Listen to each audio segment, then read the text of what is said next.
അനിൽ എന്ന് പറഞ്ഞ ഒരു പുതിയ സംവിധായകനാണ്. പുള്ളി ഇതിനു വർക്കൊക്കെ ചെയ്തിട്ടുണ്ട്. ഇപ്പോൾ ഈ പടത്തിൽ നല്ലൊരു കഴിവാണ് പുള്ളി നമ്മൾ കണ്ടായിരുന്നത്. പറഞ്ഞ പോലെ തന്നെ ക്യാമറ വർക്കും അതിൻ്റെ മികച്ച രീതിയിൽ തന്നെയാണ് പോയിരുന്നത്. നല്ല BGM ഒക്കെ നല്ല അടിപൊളിയാണ്. ഇത് എല്ലാവർക്കും കാണാൻ പറ്റിയ പടം. ഇപ്പം എല്ലാവരും കാണണം എന്നാണ് എൻ്റെ ഒരു അഭിപ്രായം. ഓക്കെ,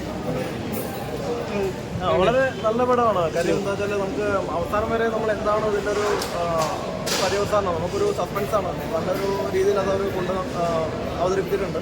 വളരെ നല്ല രീതിയിൽ എല്ലാവരും വന്ന് കാണുന്ന പടമാണ്. ഓക്കെ,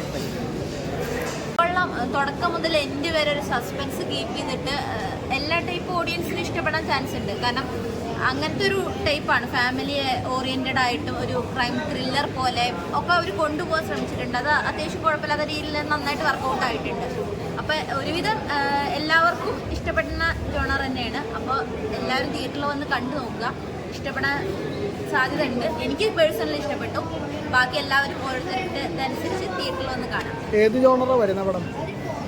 ഫാമിലി ഇമോഷണലുണ്ട്, അതുപോലെ ഒരു ഇൻവെസ്റ്റിഗേഷൻ മൂവിയാണ്. ഒരു തുടക്കം മുതൽ എൻഡ് വരെ ഒരു സസ്പെൻസ് കീപ്പ് ചെയ്യുന്നുണ്ട്. പിന്നെ അതിൽ ആക്ടിങ് ചെയ്തിട്ടുള്ളവരായാലും ഇപ്പോൾ ഉണ്ണിലാലു ആയാലും കൂടെ അഭിനയിച്ചിട്ടുള്ളവരായാലും എല്ലാവരും നന്നായിട്ട് അവരുടേതായ റോളുകൾ അടിപൊളിയായിട്ട് ചെയ്തിട്ടുണ്ട്. അടിപൊളിയായിട്ടുണ്ട്, സൂപ്പറാണ്. വ്യത്യസ്ത കഥ, വ്യത്യസ്തമായ അവതരണം നന്നായിട്ടുണ്ട്. ഒരു ഫാമിലി എൻ്റർടൈൻമെൻറ്റ് മൂവി തന്നെയാണ്. എല്ലാവർക്കും വന്നിരുന്ന് ചെയ്ത് കാണാൻ പറ്റുന്ന മൂവിയാണ്.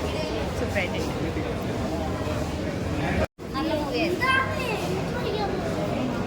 എന്ത് ടൈപ്പ് സിനിമയായിട്ട് തോന്നിയത്? ആക്ഷൻ പടമാണോ? എല്ലാം ഉണ്ട്. അതെ അതെ, എങ്ങനെയുണ്ടായിരുന്നാ? എല്ലാവർക്കും കണ്ടിരിക്കാൻ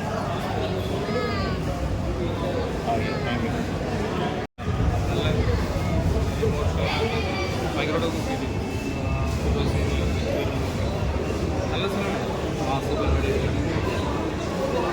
നല്ല ഫാമിലി